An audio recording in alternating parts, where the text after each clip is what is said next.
friends, welcome to Gyan Achievers. I am Pallavi Bhardwaj in front of you. So, हम tenses कर रहे हैं। Last lecture में हमने सिंपल प्रेजेंट टेंस कंप्लीट कर लिया है। आज हम करते हैं प्रेजेंट कॉन्टिन्यूस टेंस। आज हम ये जानेंगे कि क्या होता है प्रेजेंट कॉन्टिन्यूस टेंस। आइए जानते हैं। बट वीडियो स्टार्ट करने से पहले आई जस्ट वांट टू से please like, share and subscribe my video. So tenses क्या होते हैं? क्वेश्चन इज दैट टेंसेस देखिए, हमने लास्ट लेक्चर में किया था सिंपल प्रेजेंट टेंस, राइट। वहां पे हमने एक डिफरेंस देखा था कि सिंपल प्रेजेंट टेंस में और प्रेजेंट कॉन्टिन्यूस में फर्क क्या होता है। आप रिमाइंड कीजिएगा, रिकॉल कीजिए उसको कि क्या होता है, बताइए, सोचिए। मैं बता देती हूँ। देखिए, सिंपल प्रेजेंट टेंस क्या कहता है कि अगर कोई चीज परमानेंट है तो हम कौन सा यूज करेंगे टेंस? Simple present tense. ठीक है। अगर आपकी कोई हैबिट है या आपका कोई यूनिवर्सल ट्रूथ है तो हम कौन सा टेंस यूज करेंगे? Simple present tense. लेकिन प्रेजेंट कॉन्टिन्यूस क्या कहता है कि अगर कोई चीज टेम्परेरी है, फॉर अ शॉर्ट पीरियड हम उसको यूज कर रहे हैं, तो वो आपका कौन सा है? प्रेजेंट कॉन्टिन्यूस टेंस है। आइए और देखते हैं कि आपका जो प्रेजेंट कॉन्टिन्यूस टेंस है वो कहाँ पे यूज हो सकता है। फर्स्ट थिंग इज, आपने देखा ही होगा हर कहीं पे, एक उसको आप बोल सकते हो प्रेजेंट प्रोग्रेसिव टेंस। ओके, तो आपको अगर कहीं पे भी प्रोग्रेसिव या कॉन्टिन्यूस ये दोनों वर्ड्स दिखते हैं तो दोनों का मतलब एक ही है कि आपके कौन से टेंस की बात चल रही है? Present continuous tense, right.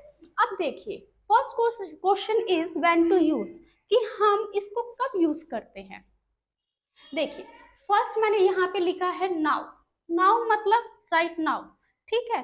जैसे I am teaching you right now, ठीक है। तो मेरा प्रेजेंट, फिलहाल मैं क्या कर रही हूँ? आपको टीच कर रही हूँ ना।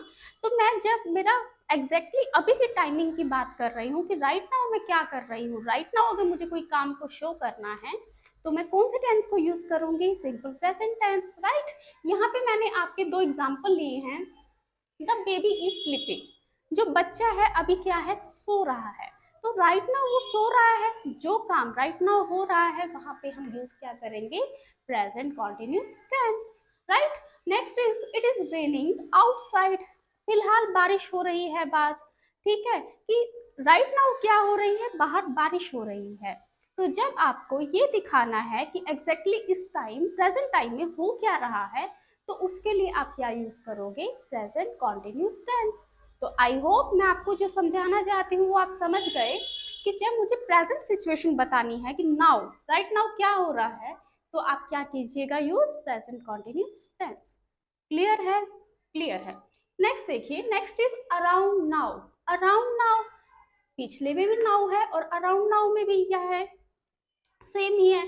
देखिए फर्क क्या है? नाउ राइट नाउ हो रहा है, अराउंड नाउ कि हो रहा है, फिलहाल ये काम चल रहा है। मैं ये नहीं कह रही कि अभी भी अब फिलहाल चल रहा है, बट ये काम हो रहा है, ठीक है। हो सकता है 2 घंटे बाद हो रहा है, मतलब नाउ डेज में वो काम चल रहा है, वो काम मैं कर रही हूँ। जैसे एक एग्जाम्पल के थ्रू मैं आपको समझाती हूँ। आजकल मैं आपको क्लासेस दे रही हूँ, तो ये क्या है? Around now, right. मैं अभी आपको टेंसेस की क्लास अब फिलहाल दे रही हूँ, वो तो क्या है? नाउ। बट आजकल मैं ऑनलाइन क्लास दे रही हूँ, वो क्या है? Around now. फर्क समझ गए होंगे, है ना।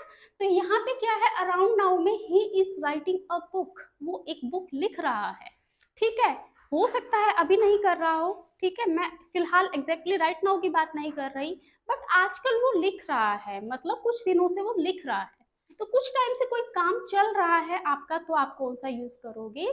Present continuous tense. आइए एक और एग्जांपल से समझते हैं। He is working on a project, वो एक प्रोजेक्ट पे वर्क कर रहा है, ठीक है। कुछ दिनों से वो एक वर्क पे प्रोजेक्ट कर रहा है, मतलब काम चल रहा है अभी। और हम यही सोचते हैं कि काम ज्यादा लंबा नहीं होके, काम की हमें टाइमिंग नहीं पता कि काम कितने टाइम में होगा। हो सकता है वो 5 साल में कंप्लीट हो सकता है वो 10 डेज में कंप्लीट हो, राइट ना। तो हमें ये नहीं पता कि टाइमिंग क्या है, बट फिलहाल कोई काम चल रहा है और कुछ दिनों से चल रहा है, तो हम कौन सा यूज करेंगे? Present continuous tense. तो आपको दोनों पॉइंट समझ आ गए होंगे, नाउ एंड अराउंड नाउ। समझ गए ना? ठीक है। Next is temporary. टेम्परेरी क्या होता है? जो लास्ट लेक्चर में भी मैंने आपको बताया था कि कोई चीज अगर परमानेंट है तो हम क्या कहते हैं, सिंपल प्रेजेंट टेंस। लेकिन अगर कोई चीज टेम्परेरी चल रहा है तो हम कौन सा यूज करेंगे, प्रेजेंट कॉन्टिन्यूस टेंस। ठीक है, जैसे मैंने आपको लास्ट लेक्चर में भी कहा कि I am making a T, ठीक है, मैं टी बना रही हूँ, I am making the T, तो मैं चाय बना रही हूँ भाई। ठीक है, मेरा काम टेम्परेरी है, मैं कुछ टाइम के लिए बना रही हूँ, राइट। मतलब राइट नाउ बना रही हूँ। मैंने आपको लास्ट में भी कहा था कि मेरा मन कर गया तो मैं टेम्परेरी फिलहाल चाय बना रही हूँ, बट वो मेरा कोई परमानेंट वर्क नहीं है, राइट। अब जैसे एक यहाँ पे दे रखा है, he is staying at a hotel, वो एक होटल में क्या है, रह रहा है। तो राइट नाउ वो टेम्परेरी रह रहा है ना, परमानेंट तो वो होटल में नहीं रह रहा, वो टेम्परेरी फॉर सम आवर्स, ठीक है, आप ये कह सकते हैं कुछ टाइम के लिए रह रहा है। तो जब कोई काम टेम्परेरी हो रहा है, कुछ टाइम के लिए हो रहा है, परमानेंट नहीं है, for a short period of time, तो हम कौन सा यूज करेंगे, प्रेजेंट कॉन्टिन्यूस टेंस। ठीक है, he is waiting for a bus, वह एक बस के लिए क्या कर रहा है, वेट कर रहा है। तो यहाँ पे भी आपका क्या हो गया, टेम्परेरी हो गया। समझ गए, कोई डाउट? ठीक है, कोई डाउट नहीं होना चाहिए, बहुत ही सिंपल सिंपल पॉइंट्स है, लेकिन ये पॉइंट्स हमें पता नहीं होते। ठीक है, हमें पता होता है कि हमें टेंसेस कैसे यूज करते हैं, हमें ये भी पता होता है कि इसकी जो आपका स्ट्रक्चर है वो भी पता होता है, मोस्टली सभी को पता होता है, लेकिन हमें ये नहीं पता होता कि कब यूज करना है। हम क्या करते हैं, एक सिचुएशन में सिंपल टेंस यूज कर लेते हैं या दूसरी सिचुएशन में प्रेजेंट कॉन्टिन्यूस, लेकिन होना क्या चाहिए, अलग होना चाहिए, कि हमें वहां पे कॉन्टिन्यूस करना है और वहां पे सिंपल। ठीक है, जैसे मैंने आपको अभी बताया था कि कोई काम टेम्परेरी है तो कॉन्टिन्यूस है, और कोई काम परमानेंट है तो सिंपल प्रेजेंट है, राइट। लेकिन हम नाउ डेज काफी ऐसे देखने को मिलता है कि हमें पता ही नहीं होता कि कौन सा टेंस कहाँ यूज कर रहे हैं, कोई भी कहीं पे भी एडजस्ट कर देते हैं, है ना। तो इन्हीं चीजों को समझने के लिए हम टेंस के थोड़े रूल्स देख रहे हैं। ठीक है, वैसे एग्जैक्टली आप समझ गए होंगे, बहुत सिंपल सिंपल पॉइंट है, कोई इतना टेंशन वाली भी बात है ही नहीं, बहुत इजी है, राइट। Next is trend. क्या होता है ट्रेंड, कोई चीज अगर आपकी डेवलप हो रही है, ठीक है, समथिंग दैट इज डेवलपिंग, ठीक है, चेंजिंग, और फैशन ट्रेंड्स। ठीक है, अगर कोई चीज आपकी चेंज हो रही है, कोई चीज डेवलप हो रही है, डेवलपमेंट समझते हो ना, कोई चीज में चेंजेस आ रहे हैं, कोई चीज की डेवलपमेंट हो रही है, या आप नॉर्मली हम ट्रेंड का मतलब क्या करते हैं, फैशन से लेते हैं, तो ये सब चीजें, फैशन भी इसमें इंक्लूड होता है, तो ये सब चीजें आपकी किस में आती है, ट्रेंड्स में आती है। ठीक है, ट्रेंड्स में क्या है, जैसे यहाँ पे दे रखा है, the prices of home are increasing. अब यहाँ पे क्या है कि जो होम के प्राइस है वो क्या हो रहे हैं, इंक्रीज हो रहे हैं, मतलब प्रॉपर्टी क्या हो रही है, आपकी डेवलप हो रही है, तभी तो क्या आ रहे हैं, चेंजेस आ रहे हैं। तो जब आपकी कोई चीज में चेंजेस आ रहे हैं या कोई चीज में डेवलपमेंट हो रही है, तो आप क्या यूज करोगे, ट्रेंड्स। एंड यस, इसमें फैशन भी आप इंक्लूड कर सकते हो, राइट।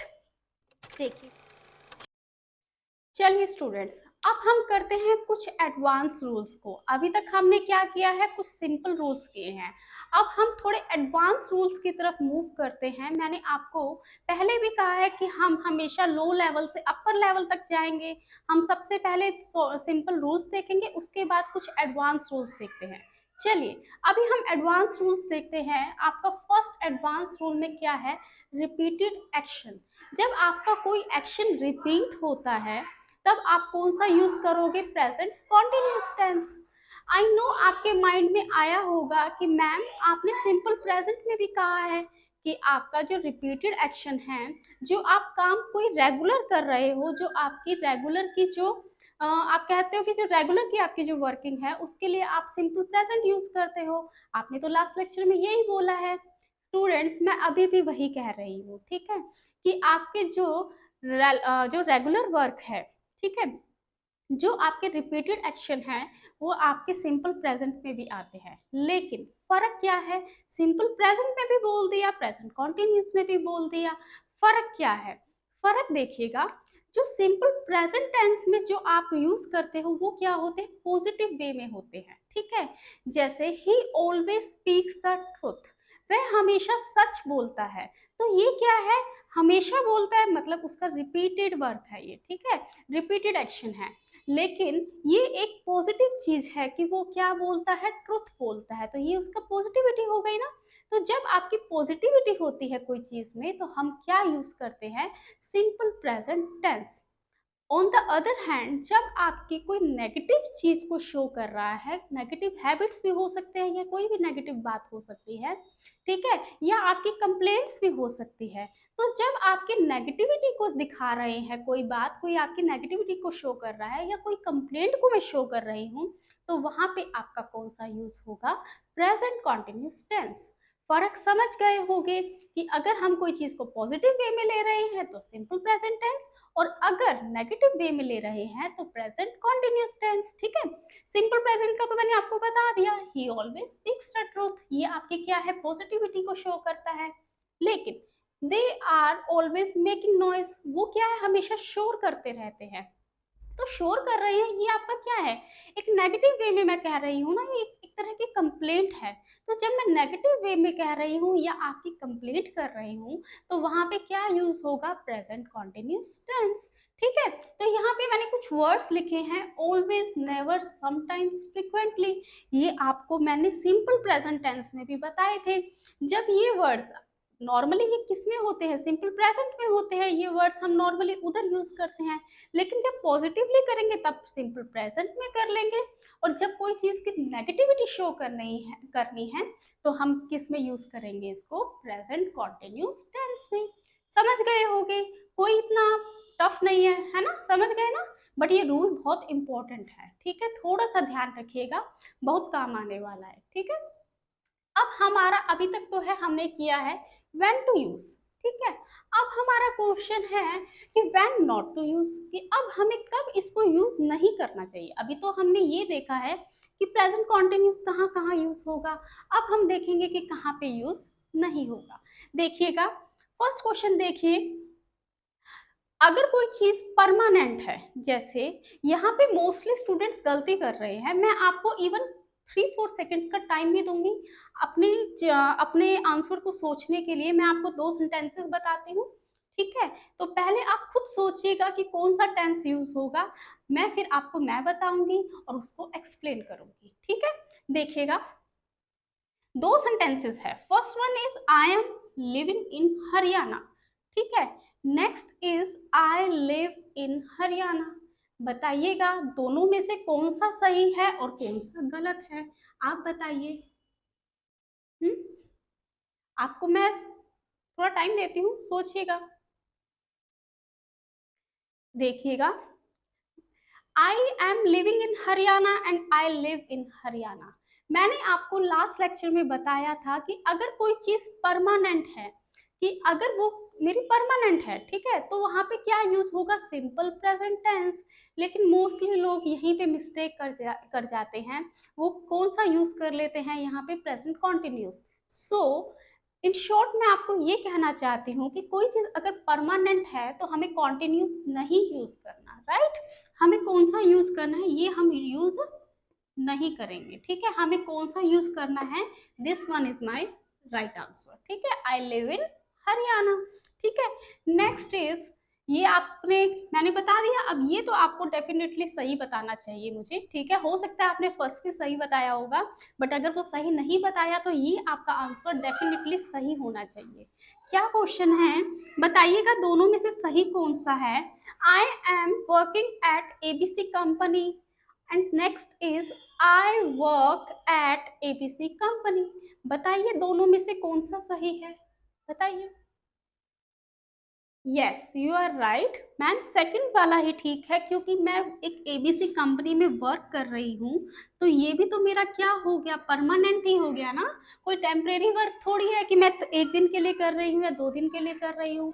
किसी कंपनी में वर्क कर रहे हैं तो वो तो परमानेंट ही हो गया। तो परमानेंट के लिए हम कॉन्टिन्यूस नहीं यूज करते, हम वहाँ क्या यूज करते हैं, सिंपल प्रेजेंट टेंस। तो हमारा सेकंड वाला, आई work at ABC company, is right statement, right. ठीक है, चलिए, when not to use, हमें प्रेजेंट कॉन्टिन्यूस टेंस को कहाँ नहीं यूज करना, अब हम देखते हैं इसका रूल नंबर सेकंड। देखिए, रूल नंबर सेकंड क्या है, स्टेटिव वर्ब्स। देखिए, हमारे पास जो वर्ड है उसके 2 टाइप्स होते हैं, राइट। तो एक तो होता है आपका एक्शन और एक क्या होता है स्टेटिव। देखिए अब समझिएगा एक्शन क्या होता है और स्टेटिव क्या होता है। एक्शन नाम से ही पता चल रहा है, जहाँ पे कोई एक्शन हो रहा है, कोई काम हो रहा है, like walk, run and jump. यहाँ पे क्या है, कोई ना कोई तरह की क्या है, फिजिकल मूवमेंट हो रही है, ठीक है। जहाँ पे कोई एक्शन हो रहा है वो आपके कौन से वर्ड्स होते हैं, एक्शन वर्ड्स होते हैं। And next is stative. Stative क्या होता है, जो कोई चीज को डिस्क्राइब कर रहा है। ये एक तरह की आपकी क्या है, डिस्क्रिप्टिव स्टेट होती है। वो स्टेट जो आपको क्या करता है, कोई चीज, कोई स्टेट को डिस्क्राइब कर रहा है। अब ये आपकी स्टेट कैसे हो सकती है, या आपकी स्टेट मेंटली भी हो सकती है और आपकी इमोशनली भी हो सकती है, ठीक है। तो जो चीज में आपकी मूवमेंट हो रही है वो तो क्या है, आपकी एक्शन स्टेट होती है, और जो आपके मेंटल लेवल को दिखा रहे हैं या इमोशनल लेवल को दिखा रहे हैं वो आपकी क्या है, स्टेटिव स्टेट होती है, राइट। तो तो आपका जो प्रेजेंट कॉन्टिन्यूस कहता है कि मुझे स्टेटिव वर्ड्स के साथ मत यूज कीजिए, ठीक है। तो स्टेटिव वर्ड्स के साथ मैं प्रेजेंट कॉन्टिन्यूस टेंस को नहीं यूज करती, ओके। मैंने यहाँ पे नोट लगाया है, प्लीज इसको ध्यान दीजिएगा, यूज नहीं करना, ठीक है। जब आपकी कोई मेंटल स्टेट दिखा रहा है या आपकी कोई इमोशनल स्टेट को दिखा रहा है, तब वहां पे हमें ये वाला टेंस को यूज नहीं करना। कुछ एग्जाम्पल से समझते हैं। जैसे फर्स्ट एग्जाम्पल है, आई एम अंडरस्टैंडिंग इंग्लिश। देखिए बोलने में ही अजीब लग रहा है वैसे तो, कि मैं इंग्लिश समझ रही हूँ, ये आप इसकी हिंदी मत समझिएगा, आप सिंपल देखिए, आई एम अंडरस्टैंडिंग इंग्लिश। ये आपकी क्या दिखा रहा है, ये आपकी मेंटल स्टेट को दिखा रहा है कि मेंटली आपको क्या है, इंग्लिश समझ आ रही है, ठीक है। तो ये तो क्या कहता है कि मेंटल स्टेट में हम यूज नहीं करते। जो आपकी जो स्टेटिव स्टेट्स होती है, जहाँ पे हमें मेंटली या इमोशनली कोई स्टेटमेंट दिखा रखी है, तो वहां पे तो हम नहीं यूज करते। तो आपका ये वाला सेंटेंस गलत है, हम यहाँ पे नहीं यूज कर सकते प्रेजेंट कॉन्टिन्यूस टेंस। तो आप इसको सिंपली यहाँ पे कौन सा टेंस यूज कर लीजिएगा, सिंपल प्रेजेंट टेंस, ठीक है। Next is I am liking this movie. अब आपको यहाँ पे भी क्या है, आपकी मेंटली आप ये भी कह सकते हो कि यहाँ पे आपकी इमोशनल स्टेट दिखा रही है कि आपकी कोई मूवी आपको पसंद नहीं आई, वो मूवी आपसे लिंक नहीं की या वो आपके इंटरेस्ट में नहीं है। तो आपने क्या कहा, I am not I am liking, sorry, interest में है, यहाँ पे I am liking this movie है, ठीक है। मुझे लगा नेगेटिव वे में दे रखा है। तो आपकी अगर यहाँ पे बोल रखा है I am liking this movie, तो यहाँ पे आपकी इमोशनल स्टेट दिखा रखी है, या आपकी मेंटल स्टेट भी आप कह सकते हो कि आपको कोई मूवी पसंद है, ठीक है। ये वाली मूवी जो आपने देखी है ये आपको पसंद आ रही है, लेकिन हम स्टेटिव में तो प्रेजेंट कॉन्टिन्यूस नहीं यूज कर सकते। तो यहाँ पे हमने जो सेंटेंस में प्रेजेंट कॉन्टिन्यूस यूज किया है यह गलत है। हम यहाँ पे सिंपली कहेंगे कि आई लाइक दिस मूवी, ठीक है। तो जब आपके स्टेटिव स्टेटमेंट होती है, स्टेटिव काइंड ऑफ वर्ड्स होते हैं, तो वहां पे हम सिंपल प्रेजेंट जो प्रेजेंट कॉन्टिन्यूस है वो यूज नहीं करेंगे, हम यहाँ पे सिंपल प्रेजेंट यूज करेंगे, राइट। कॉन्टिन्यूस को यूज नहीं करेंगे। नेक्स्ट रूल देखिएगा, अगर आपकी कोई पोजेशन को दिखाता है, पोजेशन क्या होती है, पोजेशन किसी चीज पे अपना हक, ठीक है। किसी चीज पे अगर आपकी पोजेशन है या आपने वो आपकी उसमें ओन किया हुआ है, तो वहां पे क्या होता है, आप प्रेजेंट कॉन्टिन्यूस को वहां पे भी यूज नहीं करोगे, ठीक है। जैसे they are having a car, यहाँ पे क्या है, पोजेशन दिखा रखा है कि कार पे आपका क्या है, पोजेशन है, हक है, राइट। तो आप यहाँ पे प्रेजेंट कॉन्टिन्यूस ना यूज करके सिंपल लिखोगे दे हैव अ कार, ठीक है। आप यहाँ पे प्रेजेंट कॉन्टिन्यूस नहीं यूज करोगे, ठीक है। तो पोजेशन में, स्टेटिव वर्ड्स में भी हम प्रेजेंट कॉन्टिन्यूस को नहीं यूज करेंगे। आई होप आपको यहाँ तक जितना भी मैंने समझाया है सब समझ गए होंगे, है ना।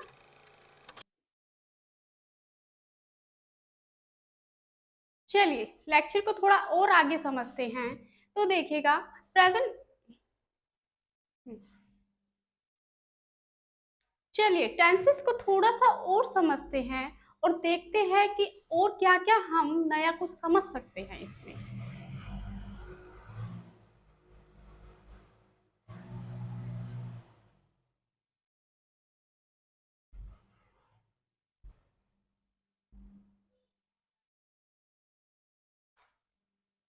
चलिए टेंसेस को थोड़ा और समझते हैं। आपने बहुत सारी बुक्स में देखा होगा कि आइडेंटिफिकेशन में आपको क्या लिखा है कि अगर किसी सेंटेंस के लास्ट में रहा है, रही है, रहे है ये वर्ड्स आते हैं तो आपका वो कौन सा टेंस होता है? प्रेजेंट कॉन्टिन्यूस टेंस कहते हैं। तो ठीक है, हम भी इसी को यही सेम बात बोलते हैं कि हमने आपको पहले भी कुछ रूल्स बता दिए और साथ में एक रूल और इंक्लूड कर देते हैं कि अगर आपको कोई हिंदी का सेंटेंस दे रखा है जिसके लास्ट में क्या है? रहा है, रही है, रहे हैं होते हैं, तो आपका वो कौन सा टेंस होता है? Present continuous tense. ठीक है, चलिएगा अब आगे हम इसकी क्या देखते हैं? स्ट्रक्चर देखते हैं कि स्ट्रक्चर क्या है मैम।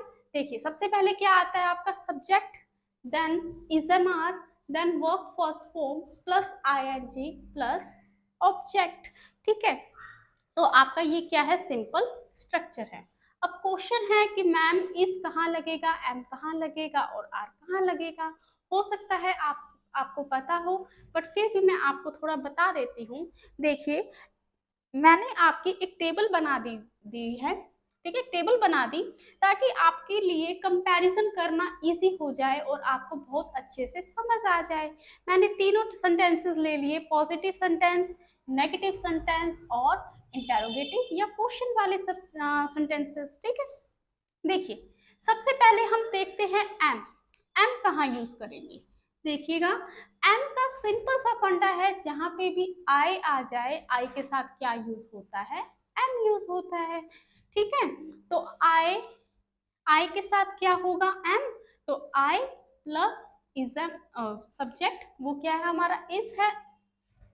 सब्जेक्ट क्या है हमारा? आई है। उसके बाद क्या है? Is am are. तो आई के साथ तो क्या आएगा? एम आएगा।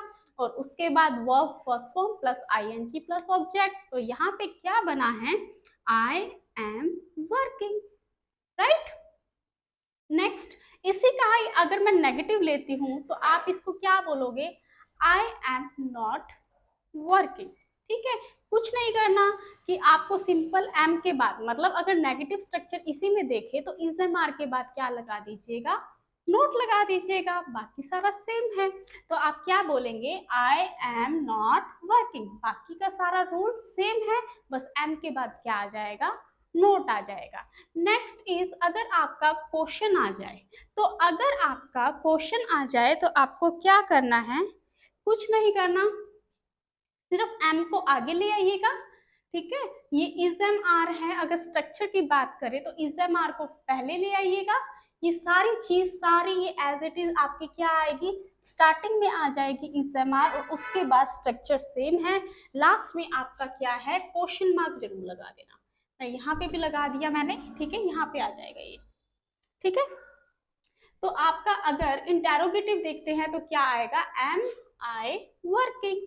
ठीक है, सिंपल है, कोई कंफ्यूजन वाली बात नहीं है। अब हम देखते हैं आर का स्ट्रक्चर क्या है। आर आपका प्लूरल के साथ यूज होता है। ठीक है, प्लूरल क्या होता है? जो एक से ज्यादा है, टू और मोर देन टू। तो आपका यहाँ पे क्या आएगा? अगर यू यूज हो रहा है, वी दे, ऑब्वियसली आपको ये पता होगा प्लूरल प्लूरल कौन कौन से होते हैं आपके सब्जेक्ट्स। तो जहाँ पे भी यू वी दे, जहाँ पे भी प्लूरल फॉर्म होती है वहां आपका क्या लगता है? आर। तो आप सिंपली कहेंगे you are working, we are working, they are working. समझ गए ना? अगर इसी का नेगेटिव करना है तो आपको कुछ भी नहीं करना, जैसे इसके बाद एम के बाद आपने नोट लगाया, वैसे ही आप आर के बाद भी क्या लगा दोगे? नोट लगा दीजिएगा। You are not working, we are not working, they are not working. ठीक है, इसी की अगर मैं शॉर्ट फॉर्म में लिखूं तो यहाँ पे कैसे लिख देंगे? हम इस फॉर्म में लिख, क्वेश्चन के लिए या इंटेरोगेटिव के लिए आपको कुछ नहीं करना, जैसे आपने एम के लिए किया था सिमिलरली आप यहाँ पे भी कर लोगे। आर को आगे ले आइए और फिर आर देन सब्जेक्ट और उसके बाद verb first form plus ING. ठीक है, प्लस ऑब्जेक्ट अगर है, फिलहाल हमारे पास नहीं है तो हमने छोड़ दिया। कैसे करेंगे? Are you working, are we working, are they working. ठीक है, बहुत इजी है ना, कोई डाउट नहीं है। नेक्स्ट इज आपका कहाँ यूज होगा? Is used in singular. ठीक है। अगर आपका सब्जेक्ट सिंगुलर है तो आप क्या यूज करोगे, इसको यूज करोगे। सिंगुलर क्या होता है, जिसमें हम सिंगल की बात करते हैं, like he, she and it. He is working, she is working, it is working, right. तो अगर इसी का हम नेगेटिव ले लेते हैं तो आप क्या कहोगे, ही is not working, she is not working, it is not working. I hope आपको समझ आ गया है कि मैं आपको क्या समझाना चाहती हूँ, राइट। और अगर इसी का हम इंटेरोगेटिव ले लेते हैं तो is he working, is she working and is it working, right. आपको समझ आ गया ना, ठीक है। जैसे हमने आपको सिंपल प्रेजेंट टेंस में बताया कि अगर हमने WH फैमिली से कोई भी सेंटेंस को यूज करना है, WH फैमिली से कोई भी वर्ड को यूज करना है, लाइक व्हाट, वेयर, व्हेन, ठीक है, हु, तो आपको सेंटेंस के स्ट्रक्चर, जो हमने यहाँ पे स्ट्रक्चर है, उसको बिल्कुल नहीं छेड़ना। आपने सिंपली क्या करना है, जो WH फैमिली का जो भी वर्ड यूज करना है आपको, आपकी जो भी रिक्वायरमेंट है, उसको सिंपली स्टार्टिंग में क्या कर दीजिएगा, ऐड कर दीजिएगा, और उसके बाद आपका स्ट्रक्चर एज इट इज रहेगा।